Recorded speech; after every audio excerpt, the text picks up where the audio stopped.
Assalamualaikum warahmatullahi wabarakatuh. Para pendengar sekalian, selamat malam, selamat bahagia, selamat berjumpa dengan channel Kita Audio. Melalui program audio ILPA, Suara Ilmu Pengetahuan, akan kami sampaikan materi tentang kepemimpinan syariah. Dan kali ini akan mengambil submateri pengertian kepemimpinan.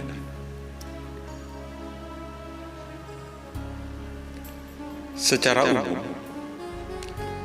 kepemimpinan adalah apa yang dilakukan oleh pemimpin kepada anggota di dalam suatu kelompok, kumpulan, tim, organisasi yang dilakukan berupa sikap, perilaku, pikiran, kehendak, strategi, ucapan doa agar anggota mau mengikutinya. Kualitas dan kekuatan kepemimpinan mempengaruhi keberhasilan dalam memimpin. Seberapa jauh anggota mau mengikuti apa yang diperintahkan oleh pemimpin kepadanya. Loyalitas anggota terhadap pemimpin merupakan salah satu tolok ukur keberhasilan kepemimpinan. Kinerja mengolah diri menjadi pemimpin yang baik dengan keberhasilan kepemimpinan yang dijalankan menjadi idaman bagi para pemimpin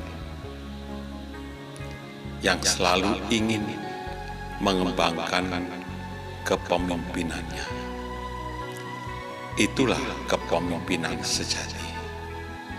Kepemimpinan sejati adalah kepemimpinan seorang pemimpin yang tidak berhenti pada tingkat kompetensi kepemimpinannya tertentu, tetapi dia terus-menerus menggali strategi-strategi baru atau kompetensi terhadap apa yang akan dia lakukan kepada para anggotanya.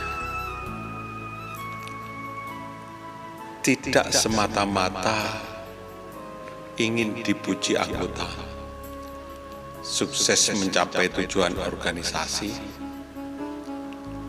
namun ada refleksi keindahan hati di saat bisa melakukan kepemimpinan terbaik. Keberhasilan kepemimpinan bukan hanya karena mencapai tujuan organisasi. Lebih dari itu adalah kebahagiaan sesama anggota yang puas dengan kepemimpinannya. Tidak hanya memimpin dengan menerapkan ilmu kepemimpinan, namun pemimpin dengan perasaan, memimpin dan melibatkan hati dalam setiap kebijakan, sikap, perilaku kepemimpinannya seperti seorang dirijen orkestra, semata-mata agar para anggota dapat memainkan peran dengan alat musiknya masing-masing sesuai dengan perintah melalui gerakan tangannya, namun juga harus bisa menciptakan simfoni yang dihasilkan adalah perpaduan keberagaman alat musik. Sehingga dia harus meliuk-liuk gemulai tangan dan gerakan tubuhnya, ikut merasakan alunan suara musik, dan agar para pemain dapat memainkan alat musiknya mengikuti gerak gemulai dirijen sehingga tercipta keindahan simfoni.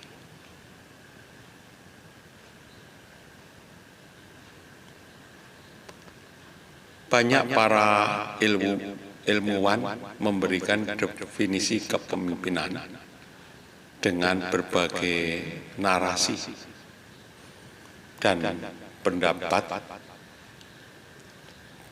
Di antaranya adalah John Bevner. John Bevner menyampaikan, kepemimpinan adalah seni dalam mengkoordinasikan dan mengarahkan individu. Dikatakan seni, maka kepemimpinan itu karena menghadapi anggota itu adalah anggota yang beragam, sikap yang beragam, pengetahuan yang beragam latar belakangnya, maka adalah dari keberagaman para anggota itu bagaimana seni untuk bisa mengarahkan semua mau mengikuti petunjuk dari pimpinannya, sehingga dibutuhkan seni tersendiri karena masing-masing tidak sama, sifat karakternya tidak sama, latar belakang kehidupan, latar belakang pengetahuan tidak sama, maka dari keberagaman itu dibutuhkan seni. Seorang pemimpin bagaimana bisa menyatukan untuk bisa mengikuti petunjuk dari pimpinan. Yang kedua, kepemimpinan adalah pengaruh antara pribadi dalam situasi tertentu. Disampaikan oleh Tannenbaum, Wessler, dan Nassari. Pengertiannya adalah kepemimpinan itu pengaruh seorang pimpinan kepada anggotanya dalam situasi tertentu. Jadi pada saat tertentu di situ pimpinan mempengaruhi anggota untuk melakukan sesuatu. Bagaimana pimpinan memberikan arahan kepada anggota agar mereka mengikuti arahan dari pimpinan, itulah yang disebut oleh Tannenbaum. Kepemimpinan adalah pengaruh antar pribadi. Jadi pengaruhnya memang antar pribadi, antara pribadi daripada pimpinan dan anggotanya. Yang ketiga, William G. Scott menyampaikan kepemimpinan adalah proses mempengaruhi aktivitas yang ada, khususnya di dalam kelompok organisasi, sebagai salah satu usaha untuk bisa mencapai tujuan. Pemimpin mempengaruhi anggota kelompok dalam aktivitas organisasinya, bersama-sama ingin mencapai tujuan. Jadi setelah pemimpin menyampaikan kemana arah tujuannya, maka dia memulai proses mempengaruhi anggotanya untuk bisa mencapai tujuan bersama-sama. Yang keempat, kepemimpinan adalah aktivitas mempengaruhi orang lain. Ini disampaikan oleh Felix Nigro. Yang penting ada pengaruh pimpinan kepada bawahannya, itu sudah bisa dianggap kepemimpinan. Mempengaruhi dalam bentuk apa, tentunya masing-masing pemimpin mempunyai cara.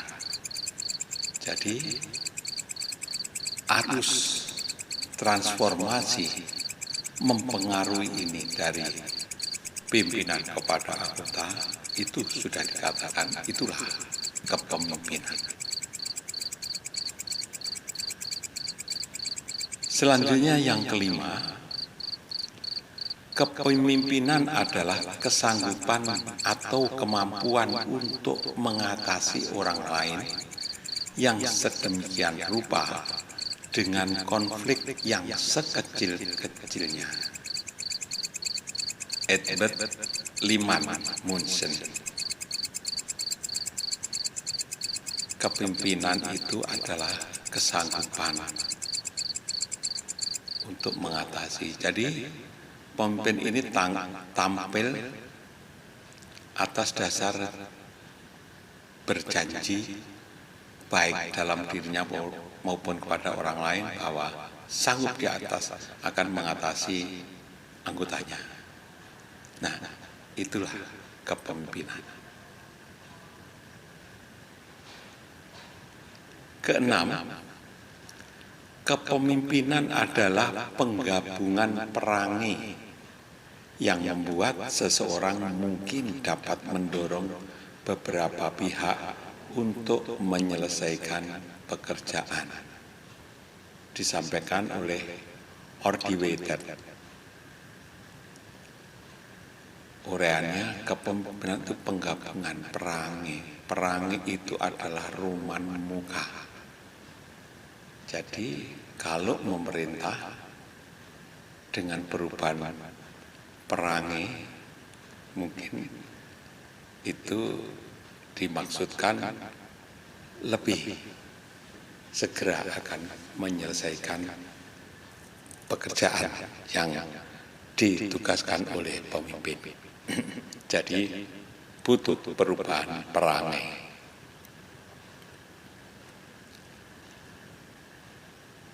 Para pendengar sekalian, yang ketujuh, kepemimpinan adalah pengaruh antara individu yang dijalankan dalam keadaan tertentu serta diarahkan melalui proses komunikasi suatu tujuan tertentu. Disampaikan oleh Masaryk, Tanipam, dan Wessler, yaitu pengaruh antara individu yang dijalankan dalam keadaan tertentu. Memang keadaannya khusus. Jadi memang kepemimpinan itu memang situasional dan keadaannya secara tertentu. Itu kepemimpinan menurut Masaryk, Tanipum, dan Wessler. Selanjutnya ke-8, kepemimpinan adalah proses dorong-mendorong yang mengkontrol daya guna manusia dalam mengejar tujuan bersama melalui interaksi yang berhasil dari bermacam-macam perbedaan individual. Disampaikan oleh Pigor. Jadi para anggota itu saling dorong-mendorong dan saling mengontrol. Nah, interaksi di situ hadirlah seorang pemimpin dan menyeragamkan bermacam-macam perbedaan. Kenapa dia harus berinteraksi yang berbeda macam-macam? Setelah diseragamkan, maka diajak bersama-sama untuk menuju kepada tujuan apa sebenarnya yang akan dicari dan akan ingin dicapai oleh organisasi. Kesembilan disampaikan oleh Ralph Stockdale. Kepemimpinan adalah proses mengarahkan dan mempengaruhi aktivitas yang berhubungan dengan tugas dari para anggota kelompok. Anggota kelompok itu mempunyai tugas tertentu di bidang tertentu, di saat tertentu, pada situasi tertentu, agar mencapai sasaran dan tujuan yang baik, maka mereka diberikan arahan dan dipengaruhi oleh pemimpin agar melakukan sesuatu yang bisa mempercepat meraihnya, mencapainya tujuan bersama. Kesepuluh, Hempel Koons mengatakan bahwa kepemimpinan adalah perilaku individu yang memimpin aktivitas-aktivitas kelompok ke suatu tujuan yang ingin dicapai bersama.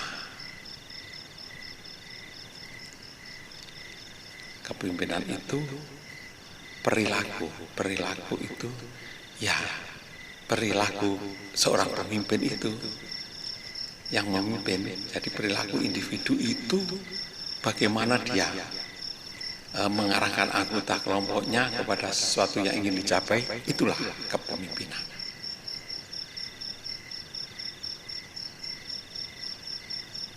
Kesebelas,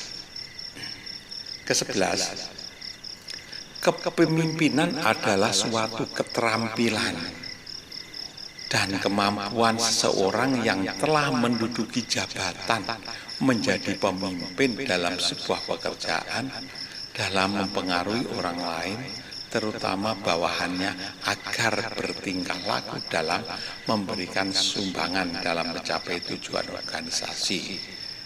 Ini oleh P. Siagian.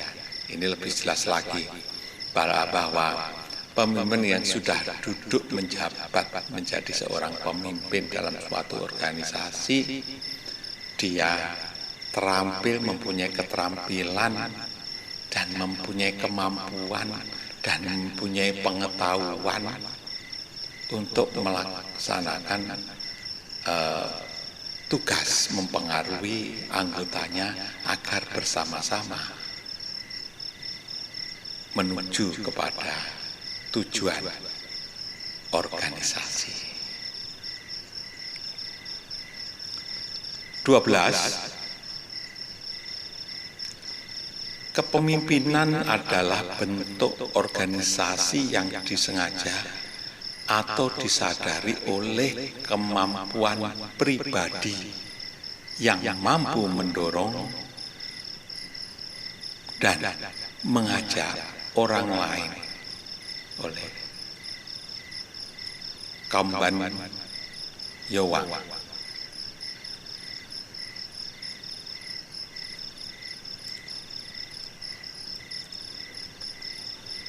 Kepemimpinan disengaja, memang sengaja dan memang sadar dengan pribadi, dengan perilaku pribadinya dia sengaja dan sadar mendorong, mengajak orang lain untuk bersama-sama mereka menuju kepada tujuan organisasi. Yang ke-13, kepemimpinan adalah seni untuk bisa mempengaruhi tingkah laku manusia dan memiliki kemampuan membimbing seseorang. Howard Hoyt. Kepemimpinan itu seni menurut Howard, karena yang dipengaruhi adalah tingkah manusia yang tidak sama, perilakunya, latar belakangnya, pengetahuannya.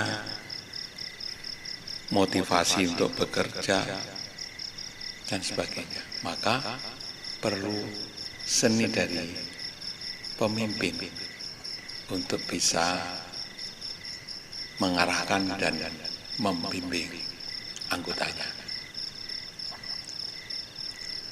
Yang terakhir ke-14, menurut Terry, kepemimpinan adalah suatu kegiatan mempengaruhi orang lain agar menyukai dan berusaha mencapai tujuan organisasi. Mempengaruhi orang lain, intinya mempengaruhi orang lain agar orang lain itu atau anggotanya itu menyukai apa yang dilakukan, menyukai tugas dari pimpinan, sehingga mempermudah atau memperlancar mencapai tujuan organisasi. Para pendengar sekalian, itulah kepemimpinan.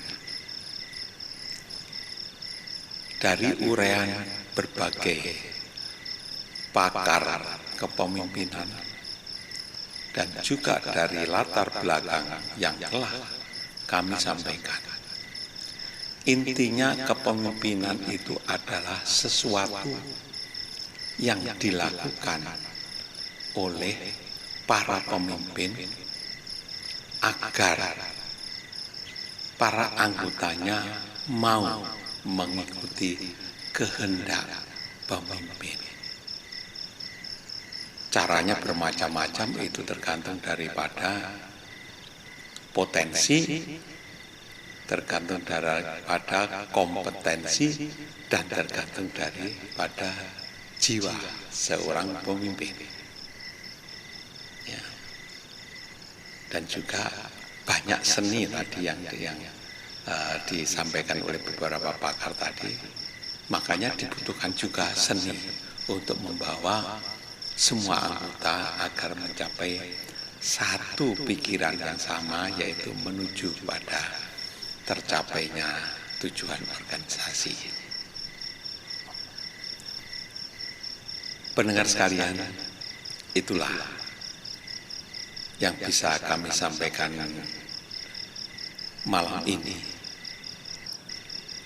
Hal ini penting karena kita menyadari bahwa kita ini pemimpin. Sejak lahir sudah pemimpin. Masa anak-anak pasti muncul ada yang mempunyai jiwa pemimpin. Masa remaja juga demikian, akhirnya bekerja juga akan tumbuh kepemimpinan. Sampai kapanpun kepemimpinan kita harus tampil. Tidak hanya bersembunyi di dalam jiwa yang kemarin sudah kita sampaikan, ada yang tersembunyi di jiwa dan ada yang tersembunyi adalah core daripada kepemimpinan, dan yang direalkan ini yang akan kita harapkan bisa terwujud. Demikian yang bisa kami sampaikan untuk materi malam ini, dan kita akan berjumpa pada materi selanjutnya. Saya tak lupa menyampaikan mohon maaf sebesar-besarnya andai kata ada kekurangan dan ketidakpatutan saya menyampaikan materi ini. Mudah-mudahan apa yang kita sampaikan bermanfaat untuk kita semuanya. Terima kasih. Wabillahi taufiq wal hidayah, waridho wa inayah. Wassalamualaikum warahmatullahi wabarakatuh.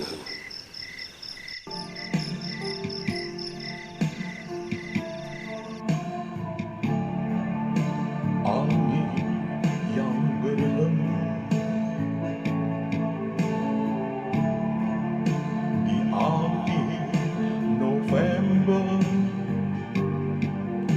bawa kisah dan lagu dari angin lalu.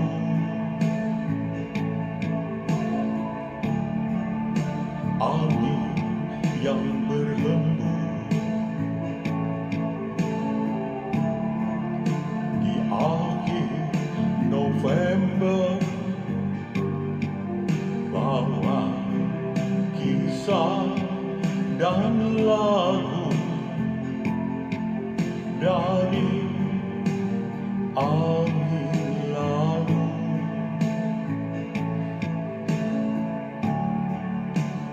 Lembut kau datang menegurku, oh, ku kira takkan berlalu.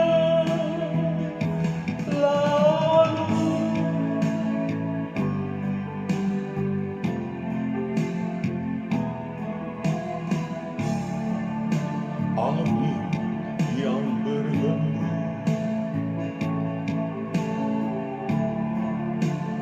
bawa kisah tentang dia yang datang dan berlalu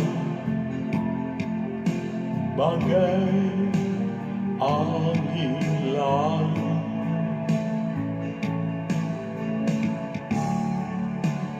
Lembut kau datang menegurku, oh,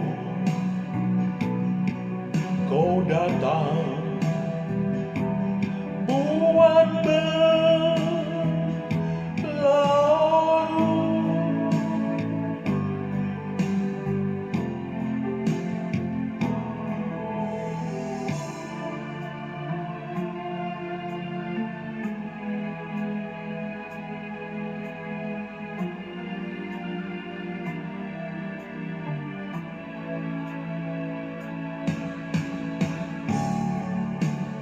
Love